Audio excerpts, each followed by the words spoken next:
Okay, the bombs have been dropped, and they have not been dropped on the target that I wanted. But late into day number 3 of NFL free agency, the Seahawks have made what will probably be their only move of the day, and it was to bring back Chris Carson. So the initial details on the contract are 2 years, 14.6 million, with a third year that is automatically voided for cap purposes.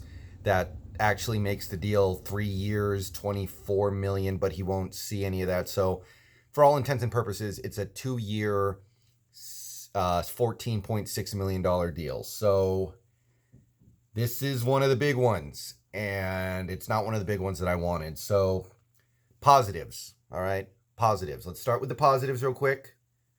No Leonard Fournette. Means we're not going to get Fournette. That's over with. Thank the Lord. I'm relieved about that. Other than that, this is exactly the kind of stuff I wanted the Seahawks to stay away from in this free agency. This is the kind of stuff that I wanted them to stay away from any offseason, but really, especially this one. Chris Carson is a running back who already has a lot of miles on him. He can't stay healthy, still hasn't played a full season. Come close a couple times, I will grant you that. And I just don't see how his running style fits in with the new Shane Waldron offense. And I said a few times that at a certain point, it'll become cost effective to bring back Carson. If you can get him for like 3 or 4 million a year, okay. At that price tag, we'll find a use for him that justifies that much money. But this is not any kind of a discount for the team. This is just market value, basically. You can argue maybe he should have gotten a 3-year or a 4-year deal, but 7 mil plus per is pretty much market value for a guy like Carson. So yeah, I don't like it. Don't care for it. I will say this. Carson's a good player. He is. And I'm sure he will find a way to contribute on this team. But what are we giving up for this? That's my question. What have we sacrificed to bring in Chris Carson? Are we not going to get Dunlap now? And if that's the case, I have a big problem with this. Are we screwing ourselves over in the future because we had to move money around? Because as I detailed this morning, we've already had to move money around just to get under the cap before the Carson deal.